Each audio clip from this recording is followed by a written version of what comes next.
beaucoup.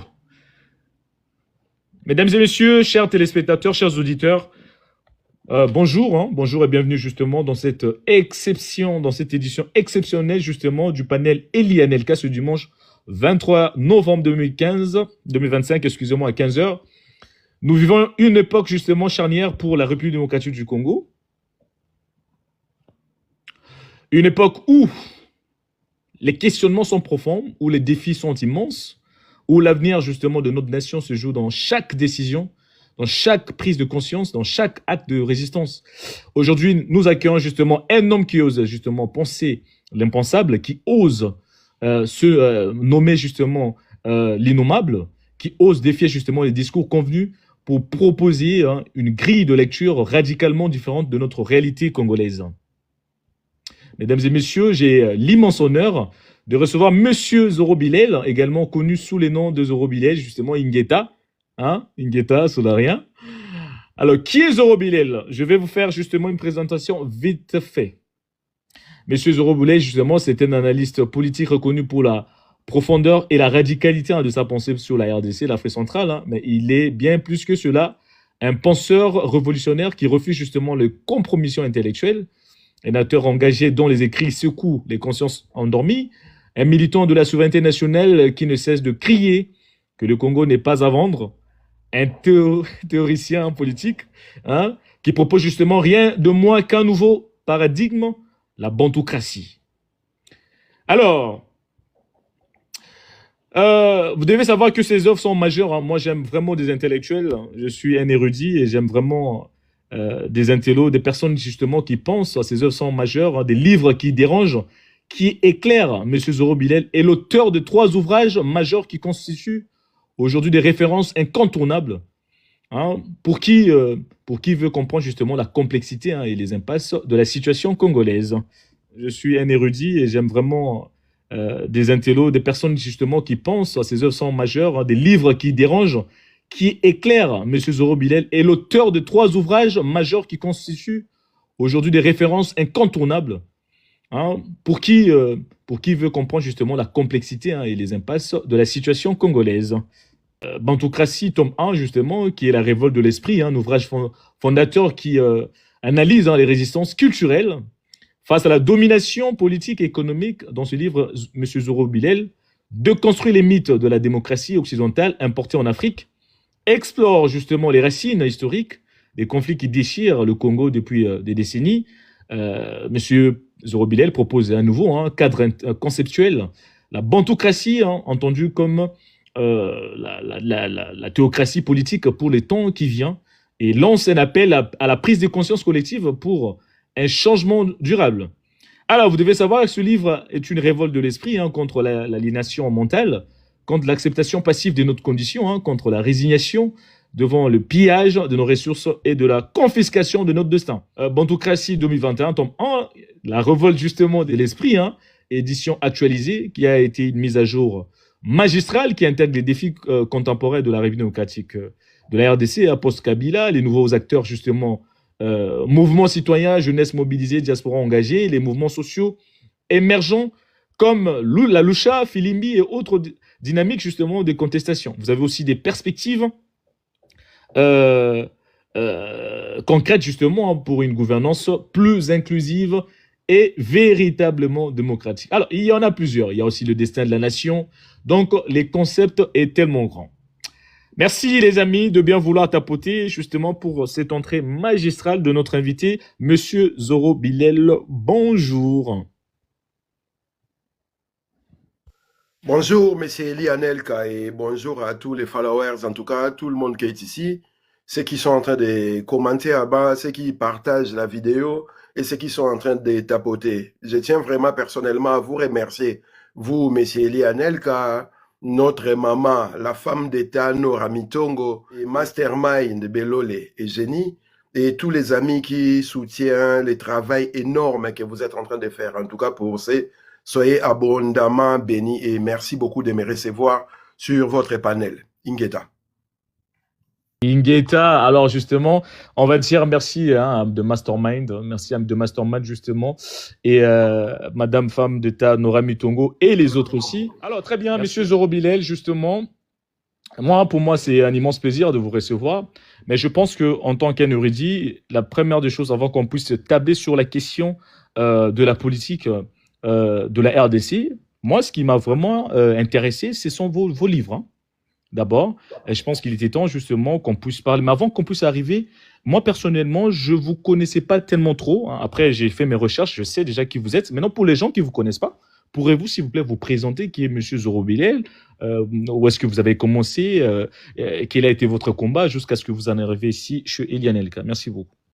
Bon, les Congolais, en tout cas, ceux de la diaspora et d'ailleurs me connaissent sous les noms des codes Zorobilel Ingeta Solarien. En fait, c'est un nom que j'ai pris par rapport au combat que nous menons et surtout par rapport au combat que moi j'avais accepté à un moment donné de ma vie de porter avec moi et en oubliant, disons, en mettant de côté tout ce qui était important pour moi. Je suis né à Kinshasa le 29 octobre dans les années 70, dans la commune de Lemba et précisément à la clinique universitaire de Kinshasa. Donc j'ai grandi dans cette commune-là. J'ai commencé, disons, mes études à l'école maternelle Massamba à Lemba Botango, l'école primaire toujours à l'école Massamba à Lemba Botango et les cycles d'orientation, je l'ai fait à l'école Massamba délimitée. Et une partie du cycle d'orientation a été fait à l'école Massamba délimitée. Ensuite, je suis allé au collège Notre-Dame à Gombe. Et mes humanités furent des humanités artistiques. Donc, j'étais à l'Institut des Beaux-Arts où j'ai eu mon diplôme ou mon bac, s'il faut le dire comme ça, dans les arts plastiques. Et ensuite, j'ai continué dans l'enseignement supérieur à l'Académie des Beaux-Arts de Kinshasa, toujours à Gombe, où j'ai eu aussi mon diplôme d'enseignement supérieur. Ensuite, j'ai été bénéficiaire d'une bourse d'études qui a voulu que je me retrouve à l'Université Polytechnique de Valencia en Espagne, où j'ai étudié. J'ai eu une autre bourse d'études qui a voulu que je me retrouve à l'Université Paris 1 Panthéon-La Sorbonne, où j'ai continué mes études. J'ai eu aussi les diplômes. Bon, Zorobilel Ingeta, les gens connaissent Zorobilel Ingeta comme étant un activiste. Moi, je dis plutôt que je suis un artiviste. Aujourd'hui, certains me découvrent comme auteur et un objecteur d'opinion ou un penseur, s'il faut dire, voire essayiste. Et je suis activiste, je suis combattant, résistant, patriote. Dans les réseaux du combat, j'ai commencé mon combat officiellement, c'est-à-dire quand j'ai obtenu ma carte de membre de l'Union pour la démocratie et le progrès social en 1992 à Kinshasa. Une carte que j'ai remise ici en France en 2005 lorsque le feu Étienne Tshisekedi a refusé d'être candidat aux élections de 2006. Donc pour moi, il était inopportun de rejeter cette opportunité-là, puisque nous étions dans la conquête du pouvoir et à mes yeux, à mon regard en tout cas, Tshisekedi était les meilleurs des Congolais de l'époque qui pouvaient vraiment changer les choses. Et cette déception-là a voulu que je rende ma carte à celui qui était à l'époque président de l'UDPS ici à Paris, M. Lito. C'est un peu ça mon parcours. Bon, mon nom de famille, je suis né Dadi Ngangapwati Kwatu Lendo. Ça, c'est le nom que mes parents m'ont donné. Mais j'ai adopté le nom de Zorobilel Ingeta Solarien pour vraiment donner une identité visuelle et nominale du combat que j'ai décidé dès lors de mener pour toute ma vie et je dirais même toutes mes vies. Merci beaucoup. Merci à vous, très cher Zoro Bilel. Franchement, quel parcours inspirant, hein, et ça nécessite justement à ce que on puisse comprendre justement la quintessence de votre demande. Tout à l'heure, vous avez dit que vous avez été un combattant. Qu'est-ce qui vous a poussé justement à devenir combattant? Bon, après, il faut préciser, quand nous parlons de combattants ici, par exemple, dans la diaspora, les gens pensent que les combats, c'est la mouvance qui a remué ciel et terre en Occident.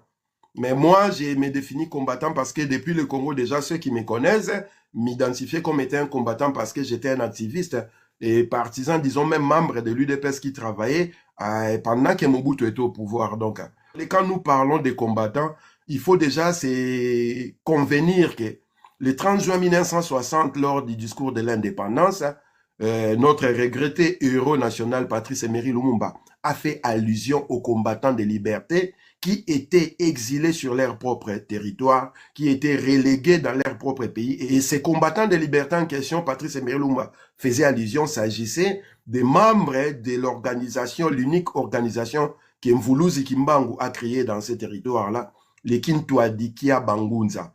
Et ces membres de Kintu Adikia Bangunza étaient en correspondance avec Panda Farnana en Belgique, avec lesquels ils partageaient les points de vue sur la situation sociale, politique, voire spirituelle des Congolais qui étaient à l'époque sous le sceau de la colonie belge.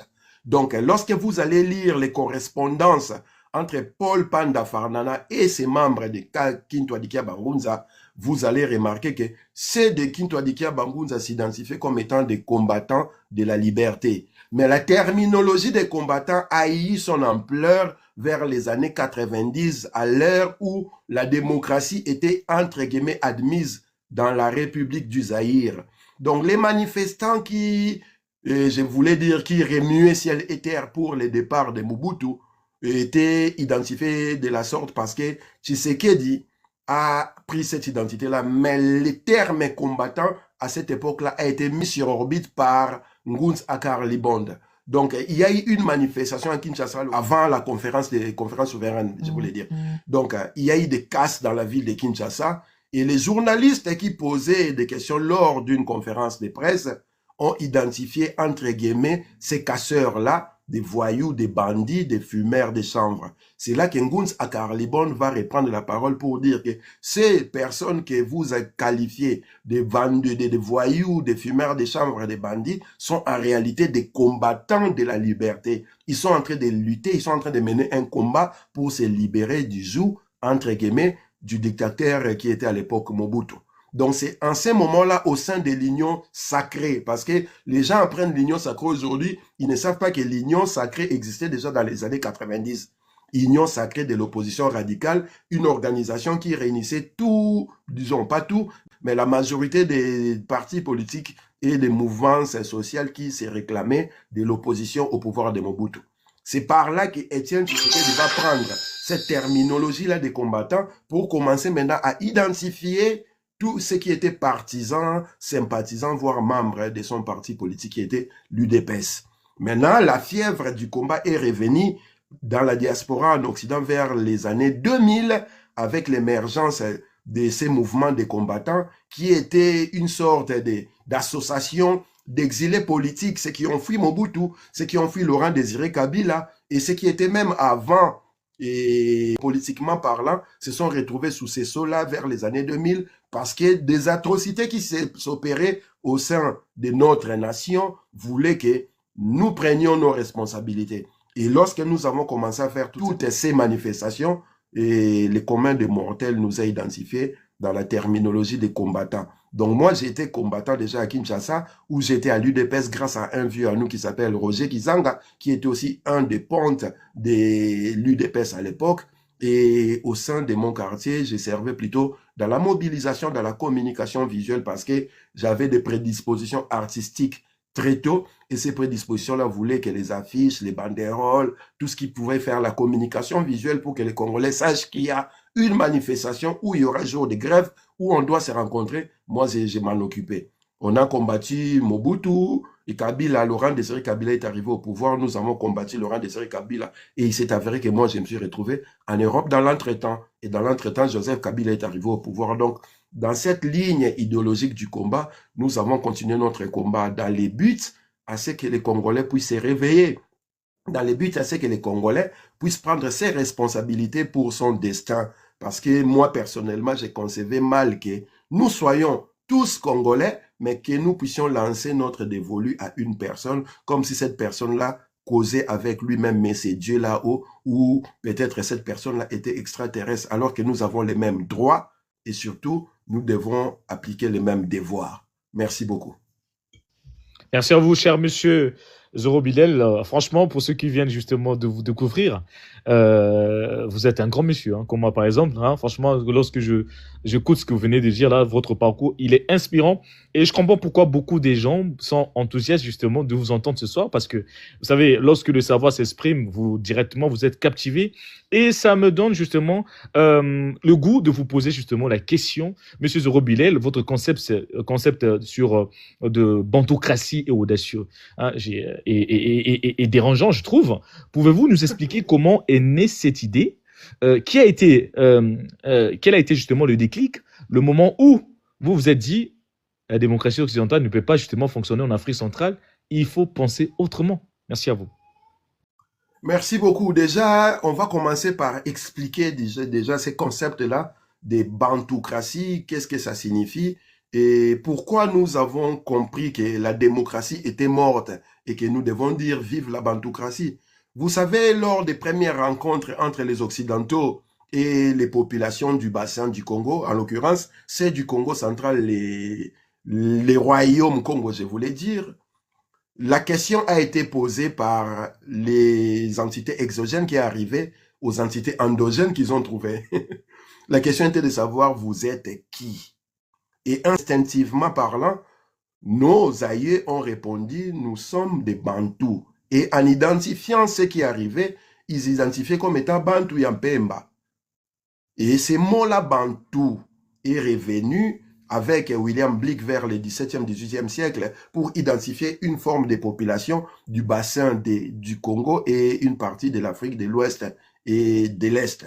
Moi, ayant grandi dans la tradition Congo, ayant été dans l'école de Kingunza, ayant vécu avec des gens qui parlaient de la spiritualité Congo, donc je me suis posé des questions pour savoir pourquoi nos ancêtres nous ont identifiés comme étant des Bantous.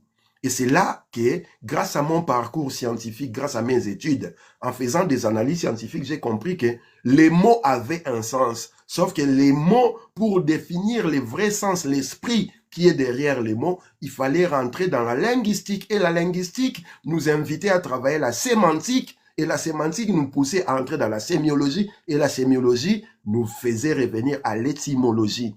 L'origine du mot se trouve dans la signification que ces mots-là portent. Et j'ai fait l'exégèse avec les mots, j'ai compris que Bantou était un mot valise, c'est-à-dire deux mots qu'on a associés pour créer un seul mot. Sauf que Bantou était au pluriel, Ba. Dans nos langues maternelles à Kikongo, quand on dit Ba, ça veut dire on est au pluriel. C'est un article qui donne au pluriel. Donc au singulier, ça donnait Mou.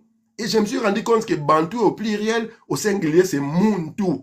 En questionnant la linguistique Congo, en tout cas la bantouphonie Congo, j'ai compris que dans ces mots valises là où il y avait deux mots, il y avait les mots qu'on appelle les radicales, les ntou. Sauf que les ntou, en Kikongo, ça signifie la tête. Donc nos ancêtres, lorsqu'ils parlent d'entou, bantou, c'est-à-dire ce sont des gens qui ont les cerveaux, qui peuvent réfléchir, des gens qui peuvent apporter des solutions aux problèmes qui tourmentent la communauté, la société, voire la nation, s'il faut aller plus loin. Donc, c'est ainsi que en travaillant sur le concept du pouvoir au Congo, parce que je me suis rendu compte que la démocratie que nous avons claironnée haut et fort, la démocratie pour laquelle nous avons sacrifié notre jeunesse dans les années 90, s'est avéré être un échec sur notre territoire et par ricochet sur les territoires africains où partout on prétendait apporter la démocratie. Vers les années 2010, je me suis rendu compte qu'il y a eu des élections au Congo. Le peuple s'est exprimé. Donc, normalement, la démocratie voudrait que la volonté du peuple soit affichée. Sauf que lorsqu'il y a eu ces élections-là en 2006, c'est lui qui est sorti vainqueur, c'est celui qui a perdu, en tout cas, Hippolyte Kanambe, c'est lui qui est connu au nom de Joseph Kabila. Donc, j'ai commencé à me questionner. Si on travaille avec nos têtes, on travaille avec nos cerveaux, si nous voulons apporter des solutions et que la démocratie helléniste a la prétention à ce que la volonté du peuple soit respectée, comment se fait-il que la volonté du peuple au Congo et ailleurs où il y avait des élections, en Afrique, cette volonté-là n'était pas respectée? J'ai vu en Côte d'Ivoire où ça a même amené à une guerre qui a coûté la vie aux gens. J'ai vu dans des pays comme le Cameroun où les papis, Paul Biya a fait des scores staliniens jusqu'à 100% des voix. J'ai regardé au Gabon où Omar Bongo était inamovible sur son siège et pendant ce temps, il y a Adema au Togo qui était mourant et son fils les remplaçait. Je m'étais dit, mais tous, ils ont la prétention de parler de la démocratie. Le Congo s'identifie comme étant la République démocratique du Congo. Mais lorsque le peuple s'exprime, ce n'est pas la volonté du peuple qui est affichée. Et là, je me suis souvenu d'un politicien, Salvador Allende, qui disait à son époque que le problème avec les élections ne se trouve pas dans les urnes. Le problème avec les élections se trouve au résultat que le système va afficher. Donc, j'ai compris tout de suite que le système qui était au Congo n'était pas un système au service du peuple. Et surtout, ce système-là découlait de l'occupation qui avait comme figure de proue à l'époque les Rwandais et tous ceux qui nous mettaient les bâtons dans les roues. Mais moi, dans mes recherches, ça fait déjà que le Congo était occupé depuis 13 siècles, depuis la révolution arabo-musulmane avec l'islam. Donc, il fallait trouver un concept qui pouvait expliquer à nos populations qu'est-ce que le Congo réellement, l'Afrique et l'homme noir partout où il se trouve avait besoin. Je me suis dit, Bantou, c'est déjà dans nos langues maternelles. Maintenant, lorsque moi je parle en Kikongo ou en Lingala, mes amis camerounais ne vont pas comprendre. Lorsque je vais parler en Kikongo ou en Lingala, mes amis sénégalais ne vont pas comprendre parce que je suis panafricaniste de nature. Donc, il fallait trouver une terminologie qui permettait à ce que les concepts que nous voulons dans Congo ou en Lingala, mes amis sénégalais ne vont pas comprendre parce que je suis panafricaniste de nature.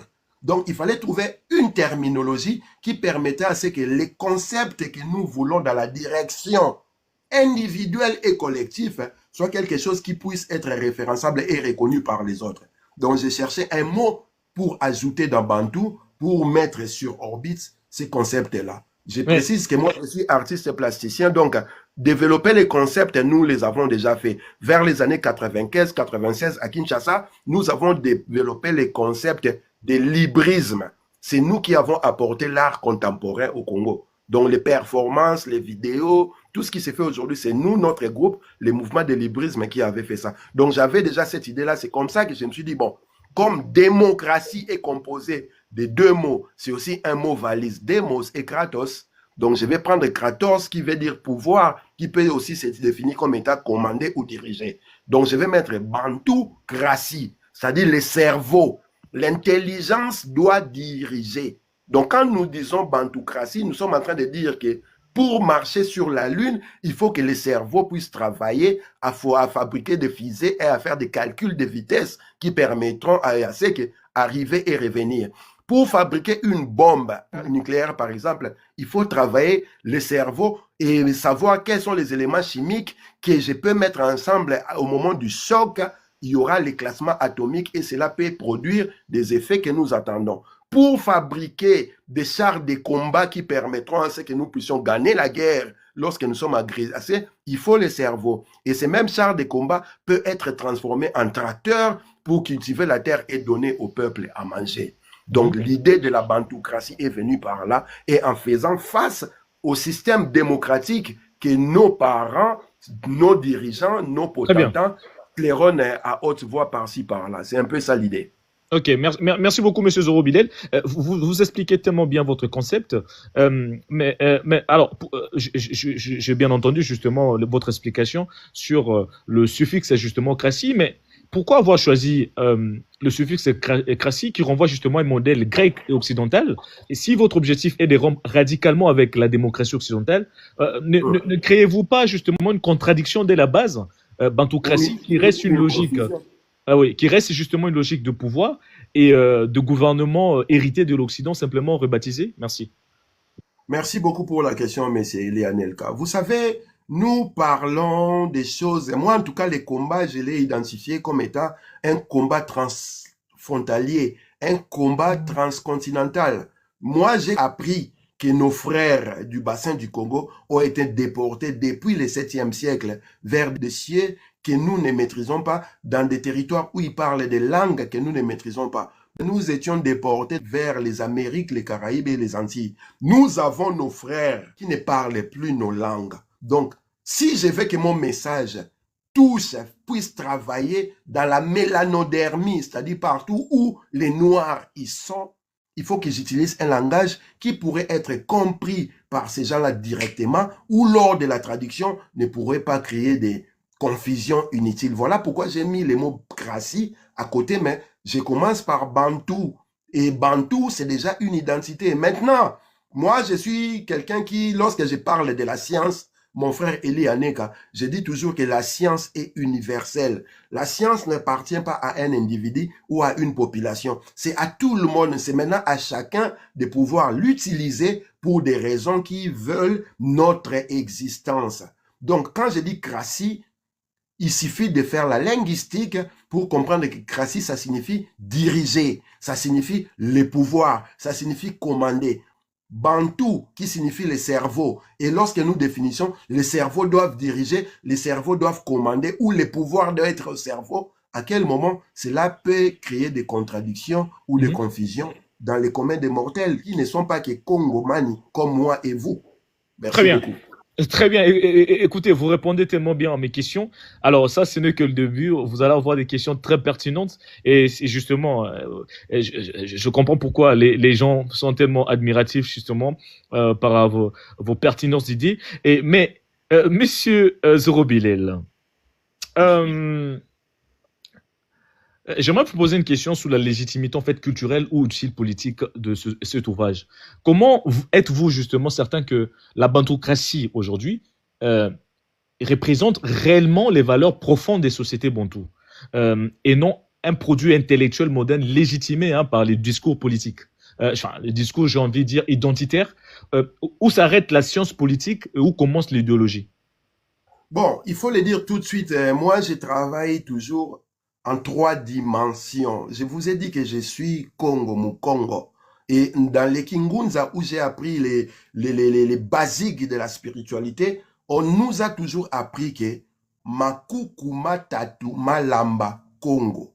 Et quand vous posez la question, Makukuma Tatu Malamba Congo veut dire quoi en réalité? La traduction littérale veut dire que c'est les 3 pierres qui permettent à ce que nous puissions mettre la marmite et nous puissions cuisiner et donner la nourriture au peuple, à la famille, à la communauté. Donc, nos ancêtres, lorsqu'ils faisaient à manger, ils avaient besoin de 3 pierres pour permettre à ce que la marmite puisse être posée et permettre à ce que nous puissions mettre du feu et préparer et cuisiner en fait. Maintenant, sur les plans idéologiques, quand nous disons Makukuma Tatu, ça veut dire nous travaillons comme des scientifiques, nous travaillons comme des spirituels et nous travaillons, agissons comme des politiques. Donc, quand je suis en train de dire bantoucratie, nous ne devons pas rester dans les ressorts politiques. Nous sommes dans la spiritualité, dans la science et surtout dans la gestion de la communauté qui peut être définie comme étant la politique. C'est un peu ça l'idée. Donc, bantoucratie ne doit pas être cloisonnée, disons, cloisonnée dans les territoires que politiques. Et ceux qui suivent mes interventions et ceux qui ont été à l'école aussi de BDK Bundu Diakongo de Nemo Nansemi, où je fus aussi moi un des élèves, vous allez comprendre que les Makukuma Tatu dans les Bukma Congo, c'est-à-dire la loi Congo, on dit, vous ne pouvez pas diriger les villages, la société ou un pays par extension si vous n'êtes pas balèze scientifiquement et surtout si vous n'êtes pas spirituellement préparé. Voilà, comme ça, vous ferez un bon politique pour la simple raison que les questions liées à la temporalité de notre existence, vous pourrez apporter des réponses. Les questions liées au surnaturel concernant la population, vous pouvez répondre. Et quand il faudra faire la gestion de la communauté, qui est la politique, vous serez tout de suite celui qu'on appelle élu. C'est lui qui devrait être là. Et c'est le problème que nous avons eu au Congo depuis 1960 à aujourd'hui. Parce que ceux qui ont dirigé le Congo, ils étaient soit politiques, soit scientifiques, soit spirituels. Mais en aucun moment, ils étaient dans les 3D. Makukuma Tatuma Lamba Congo. Merci beaucoup. Alors, intéressant. Très bien. Justement, c'est vraiment très pertinent elles sont très pertinentes vos réponses et ça donne justement envie. Merci. Je vois, on vous envoie beaucoup de cadeaux. Je vois, on vous envoie beaucoup de cadeaux. Merci de bien vouloir tapoter et surtout, n'hésitez pas justement à atteindre les objectifs. On a 36 sur 35. Il reste justement un chapeau pour qu'on puisse faire 36 sur 36. Alexandra. Merci. Voilà. Merci également justement de bien vouloir tapoter en continu avec Monsieur Zoro Bilel. Bon, Monsieur Zoro Bilel, j'ai pris quand même mon temps justement de jeter un petit coup d'œil justement sur cet ouvrage. Mais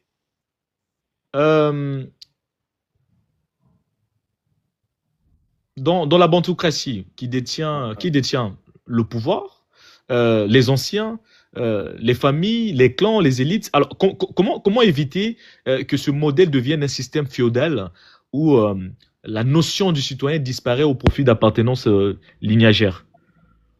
Bon,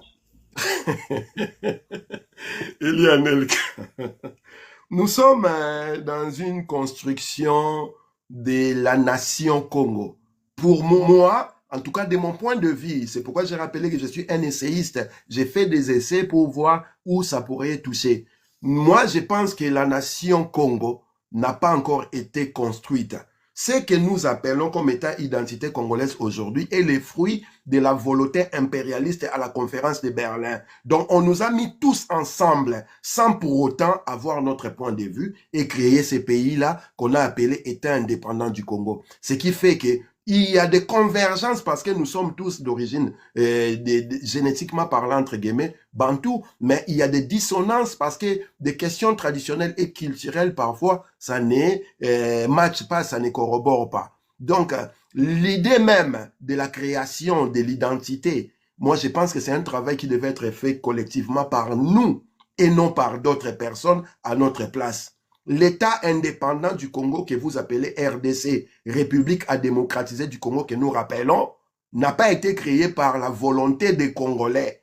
Personne ici ou ailleurs viendra citer le nom de son ancêtre qui a participé à la conférence de Berlin, qui a dit à haute voix, et parce que moi je représente telle entité ethnique ou tribale, entre guillemets, nous avons décidé ensemble de créer cette surface-là de 2 345 470 km² qu'ils ont appelé État indépendant du Congo, zone de libre-échange, propriété privée de Léopold II. Donc, de facto, la création pour laquelle nous sommes en train de revendiquer notre identité n'est pas l'œuvre de nos ancêtres, n'est pas une œuvre génétiquement parlant qui nous revient. Voilà pourquoi ceux qui ont lu en tout cas Bantoocratie 2021, tome 1, la révolte de l'esprit, je parle des rêves de nos ancêtres.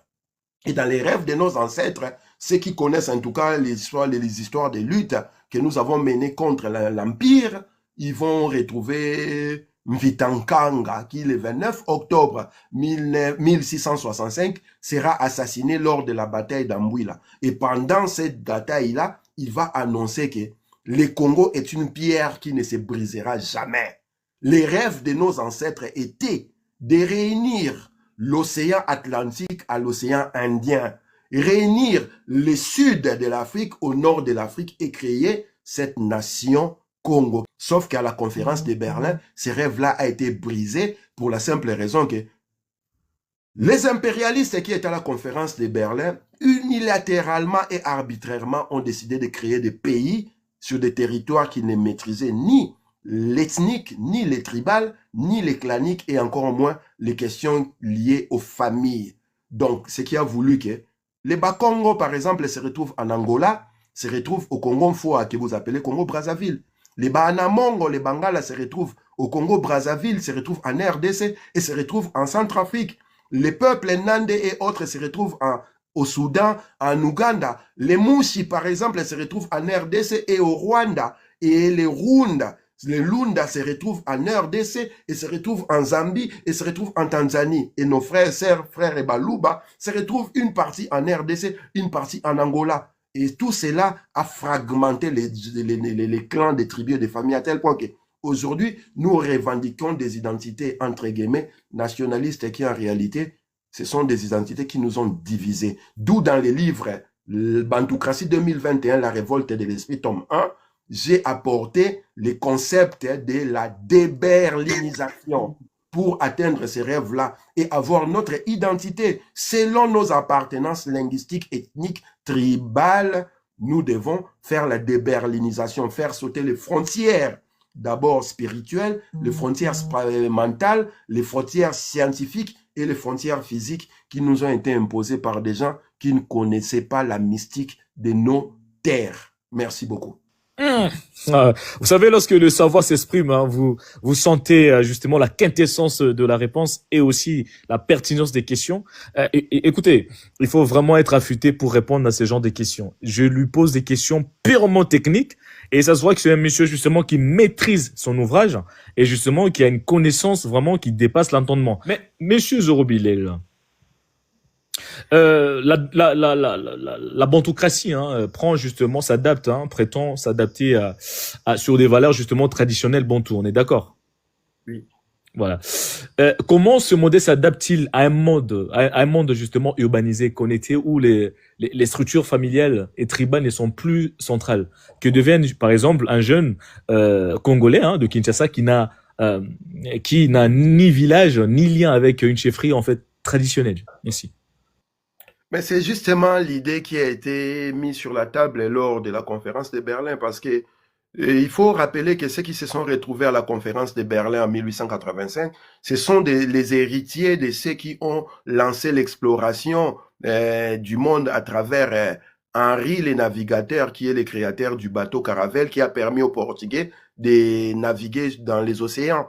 Et ces descendants d'Henri le Navigateur proviennent réellement dans ce que nous avons identifié comme étant l'Empire romain. L'empire que nous avons en face aujourd'hui est descendant du format qui a été mis sur orbite par Constantin, l'empereur romain, qui a fait que la religion, le christianisme, devienne la religion de l'État. Et cette religion de l'État-là a voulu disséquer, diviser et mettre de côté. Et lorsque vous lisez sur Constantin, ils avaient une logique qui était simple. Divide et impera, qui signifie diviser pour bien régner. Donc, on doit vous diviser, on doit vous couper de votre source, on doit vous couper avec le fil rouge de votre histoire, de telle manière que vous n'ayez plus le pouvoir, la force de revendiquer votre authenticité et surtout défendre les terres pour lesquelles vos ancêtres ont fait couler leur sang afin que vous soyez héritiers. Vous ne pouvez pas désamorcer une revendication territoriale si les acteurs de la revendication sont liés avec cette mouvance tellurienne, je voulais dire. Et le fil rouge de notre histoire a été coupé par l'Empire pour nous empêcher justement de parler des choses qui nous tiennent à cœur. Mon frère Eli Anelka, avant que le Congo ne soit, les Bas-Congo existaient.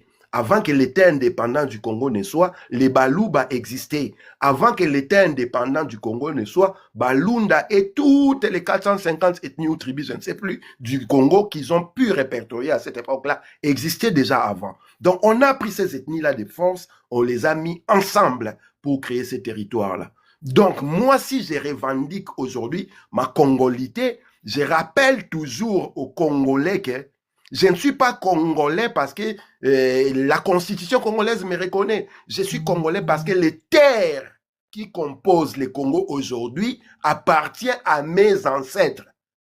Voilà pourquoi j'ai fait la nuance entre les pays et les terres du Congo. Et dans cette optique-là, pour nous désaxer, comme vous donnez l'exemple d'un Quinois par exemple, je suis Quinois moi aussi. Je suis né à Kinshasa, j'ai grandi à Kinshasa. Mais cela n'empêche que j'ai eu le temps de poser des questions pour savoir, nous sommes à Kinshasa, bon, il faut le dire, Kinshasa c'est une terre Congo, mais moi je ne viens pas de Kinshasa, les Kinshasa c'est les Bateke, les Baumbu qui y sont. Donc quand je pose la question de savoir d'où je viens, on me répond, vous êtes de tel village, de telle collectivité, et ces territoires-là se trouvent à tel endroit du Congo. En l'occurrence, moi qui vous parle du bas Congo, le Congo central, Boma, Kikuku, qui est mon village, là, en tout cas le village de mon histoire. Donc ce sont des choses que nous devons mettre en avant et ne pas avoir peur de les dire. Les Moulouba 100% est congolais parce que d'abord, il est Moulouba. Les terres qui composent les pays, le Congo, les terres de Balouba, étaient déjà là et font partie de ces terres-là. Les Mungala, ou je ne sais pas moi, les Anamongo, les Moussakata, ou je ne sais pas de quel coin, est congolais parce qu'il est d'abord Anamongo, parce qu'il est Moussakata, parce qu'il est Mouchi, parce qu'il est je ne sais pas moi quelle tribu. Et cette identité-là, nous devons mettre ça en avant. Vous ne pouvez pas défendre, entre guillemets, la nation que vous appelez le Congo, la RDC, si vous êtes capable de nier vos origines réelles. C'est ce qui fait que nous soyons en conflit avec nos amis Tutsi, entre guillemets, Bana Moulengue. Merci beaucoup. Merci à vous, monsieur Zoro Bilel. Merci également à notre team de bien vouloir, à notre team justement de bien vouloir tapoter aussi, de partager le live. Hein, vous voyez, monsieur Zoro Bilel, vraiment, c'est lorsque vous savez, lorsque le savoir s'exprime, ça donne vraiment envie d'écouter, surtout lorsqu'on a des questions pertinentes. Et alors, moi, justement, pour clore sur la page Bantocratie, Quelle est votre réponse aux critiques qui affirment que l'Afrique a besoin justement d'institutions solides, pas idéologiques, pas idéologie hein, identitaire. Pouvez-vous me citer un exemple concret, Monsieur Zorobilel, pas théorique, hein, un exemple concret où les principes bantous appliqués à la gouvernance ont amélioré les sociétés modernes? Merci. Bon, déjà, en partant du royaume Congo, lorsque les esclavagistes sont arrivés, ils ont trouvé une entité territoriale, une entité politique et spirituelle qui était en exercice. Ils n'ont pas trouvé, entre guillemets, excusez-moi du terme, des macaques qui erraient dans la nature. Lorsque Diego Ka arrive dans le royaume Congo, il trouve un roi qui était déjà bien vêtu dans une structure politique bien identifiée. C'est-à-dire quoi? Lorsque vous rentrez, vous allez lire les Makongo. Le Makongo, c'est un livre qu'a écrit Nemo Nansemi. Ce livre-là parle des lois qui ont dirigé nos pays, nos terres avant. Vous voyez la structure politique qui était définie dans la structure du royaume Congo. Et lorsque vous regardez, par exemple, les États-Unis d'Amérique, c'est la même structure. Les principes des grands électeurs, c'est ce que nous, les Bakongo, nous appelons les Nekongo, les honorables. C'est-à-dire le roi qui va être élu ne va pas sortir du hasard. Il va sortir parce que les honorables qui ont été élus par les peuples vont se retrouver et produire un roi qui va diriger. C'est le principe même des grands électeurs que nous trouvons aux États-Unis. Le président de la République n'est pas élu directement au suffrage universel par les peuples. Ce sont des gouverneurs des entités qui ont été élus qui viendront maintenant, par rapport à ces choix-là, produire leurs dirigeants. Ça, c'est un exemple simple. Maintenant, nous avons un problème avec la démocratie que nous voulons aujourd'hui, que nous parlons, nous sentons de toutes nos voix, je voulais dire, excusez-moi. Donc moi, quand je dis, dans les livres, dans le tome 2 de Bantoocratie 2021 que j'ai appelé Génération prophétique, je l'ai dit à haute voix, je mets une équation très simple. Lorsque vous allez aux élections dans la démocratie, vous mettez 10 000 fous en face des 9 999 savants, les 10 000 fous vont gagner parce qu'ils sont majoritaires. Et le Congo n'a pas besoin de malades mentaux, le Congo n'a pas besoin de fous, le Congo n'a pas besoin de bandits pour solutionner les problèmes. Alors que dans la bantoocratie, lorsque vous mettez 10 000 malades mentaux en face d'un savant, l'unique savant va gagner pour la simple raison que nous privilégions l'intelligence. Je répète, c'est l'intelligence qui fabrique les armes. C'est l'intelligence qui fabrique les chars de combat. C'est l'intelligence qui pond des lois qui protègent la population et les terres qui reçoivent ces populations-là. C'est l'intelligence qui développe. C'est l'intelligence qui fait les raffinages, qui fait la transformation des minéraux que vous avez sur votre sol, sous vos sols, dans vos eaux. C'est l'intelligence qui va exploiter vos forêts pour faire, je ne sais pas moi, quel projet qui fera l'amélioration de la situation et assurer le bien-être collectif. Donc, quand on parle de la bantoocratie, je répète à nouveau, c'est un concept que j'ai mis en orbite, mais je ne me revendique pas comme étant propriétaire de ces concepts-là parce que pour moi, lorsque je parle, je me réfère toujours à l'histoire du Congo. Mais maintenant, ne me tenez pas rigueur parce que je parle de Bakongo. Je suis Mukongo, j'ai grandi dans cette tradition-là. C'est cette expérience-là qui me permet de rebondir sur des questions qui touchent ailleurs.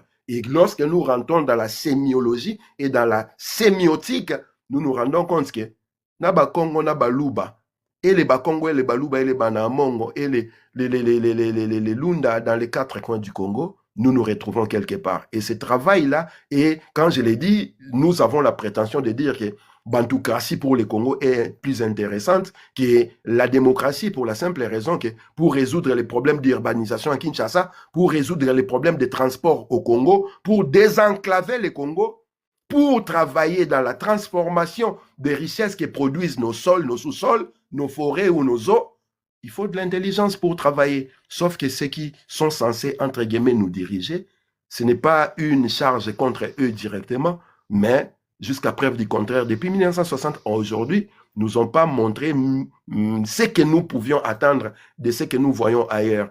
Maintenant, dans les principes de bantoocratie, lorsque vous allez étudier, par exemple, la notion de Ubuntu, Ubuntu, c'est un concept qui a été développé vers l'Afrique, d'ici dans le sud de l'Afrique en fait. Mais quand vous rentrez dedans, vous travaillez, vous comprenez que mon existence et les fruits de votre existence. Je suis parce que vous êtes là. Donc, mon action, ce que je vais faire, doit toujours me pousser à réfléchir. Cette action que je suis en train de faire va nuire aux intérêts de nos amis Tongo, vice-versa ou non.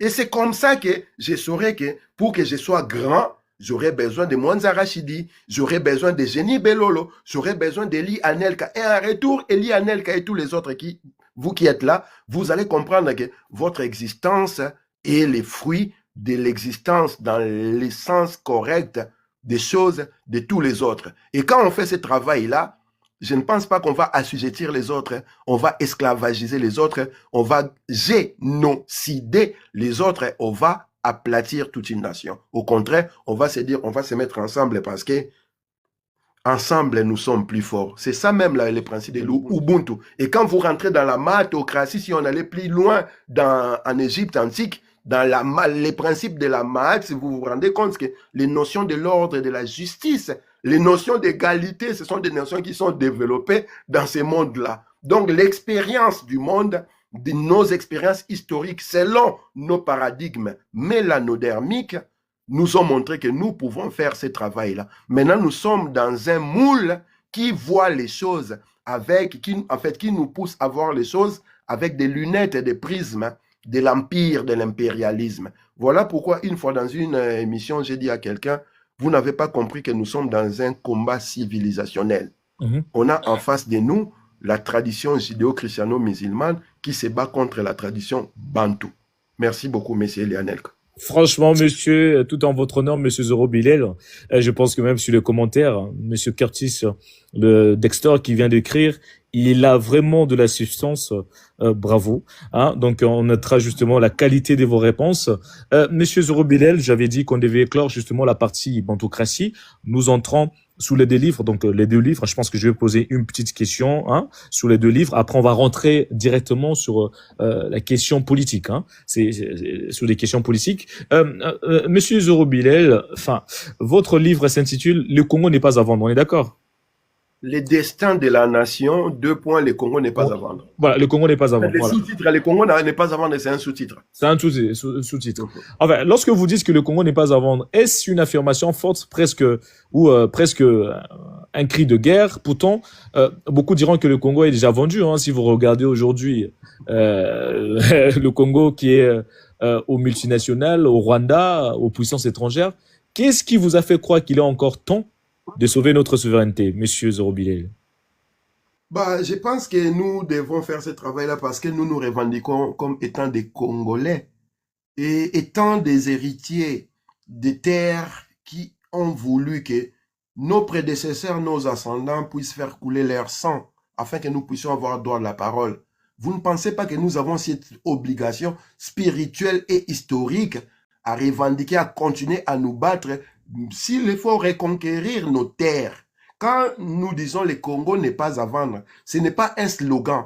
Pour moi, je rentre dans l'état d'esprit d'un hindou, je voulais dire, je suis dans une forme de mantra que chaque Congolais devrait répéter matin, midi et soir chez lui, afin que cela devienne génétique, cela soit inscrit intrinsèquement dans son ADN.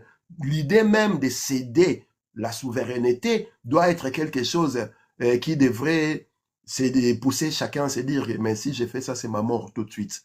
Donc moi, je suis Congomani, je suis Congolais par nationalité, par rapport à l'État indépendant du Congo, et je ne peux pas accepter que ces terres-là, qui ont vu mes ancêtres mourir, faire couler leur sang, qui ont vu mes ancêtres se faire déporter loin de leur territoire, pour que moi, je puisse naître et respirer, dire les choses à haute voix, et voir ces terres-là se solder comme ça au vil prix, c'est inacceptable. C'est un devoir de tout Congolais, en tout cas tout celui qui se prétend être Congolais, devrait avoir ces postures-là. Voilà pourquoi j'ai dit que c'était les sous-titres.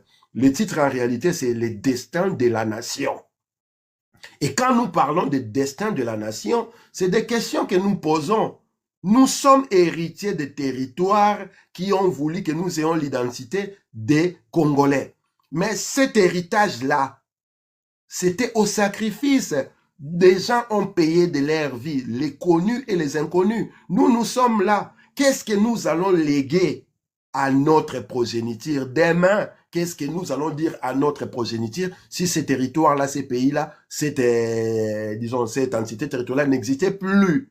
Demain, une fois les trépas arrivés, lorsque vous serez en face de vos ancêtres qui ont payé de leur vie, qui ont été esclavagisés, qui ont eu leurs femmes violées, vos ancêtres violés, vous allez leur dire quoi? Les terres que vous nous avez léguées au prix de ces sacrifices-là, nous avons cédé ces terres-là à vil prix aux agresseurs qu'ils ont fait, disons aux descendants de ceux qui ont fait les sales boulots à votre égard. C'est ça, cette responsabilité-là qui veut que je m'appelle aujourd'hui Zorobilel Ingeta Solarien. C'est cette responsabilité-là qui veut que je n'arrête pas de parler avec la franchise, l'honnêteté, la constance que beaucoup me connaissent parce que je pense que nous devons avoir des références, des exemples qui sont des exemples et des références honorables et non tomber dans l'ersatz, dans les kitsch, dans du n'importe quoi. Nous devons savoir que les combats que nous menons, ezali likambo ya mabele. Hier, j'ai rappelé quelque part que ce sont ces terres-là qui nous permettront de construire des toits décents pour héberger nos familles et qui permettront à nos descendants, à nos progénitures, d'héberger leurs familles et de faire leur travail de transmission. Ce sont ces mêmes terres-là qui nous permettent de cultiver les matembele, les bitekuteku, les fumbois, pour pouvoir nourrir nos familles. Une fois nous avons perdu ces terres-là, nous serons quoi? Vous savez, dans l'héritage que nous laissons à nos enfants, il y a trois choses, comme disait le moine Ansemi. D'abord, nous donnons les noms qui découlent de la langue que nous transmettons. Mais il y a aussi la terre qui représente notre connexion tellurienne et spirituelle. Mais il y a aussi la tradition. Donc, pour que la tradition et la transmission spirituelle, idéologique puisse se faire, il faut avoir des terres qui sont connectées à votre histoire. Nos enfants qui naissent ici, par exemple, en France où je suis, nous pouvons avoir la prétention de dire que ce sont nos enfants, mais vous prenez cet enfant qui a eu 20 ans de vie ici en France, vous allez le déposer à Minembwe, cet enfant-là sera perdu. Alors que celui qui est né à Minembwe durant les 20 ans pourra vous raconter même les mystères des terres où il se trouve. Merci beaucoup, M. Eli Anelka. Très bien, effectivement. Bon, franchement, alors là, franchement, j'avoue que c'est un grand monsieur Zorobilel. Franchement, c'est un plaisir. Moi, Eli Anelka, j'aime des érudits, j'aime des penseurs, j'aime des écrivains, j'aime toute personne qui est intellectuelle. Et vous voyez, les questions que je vous pose, ce sont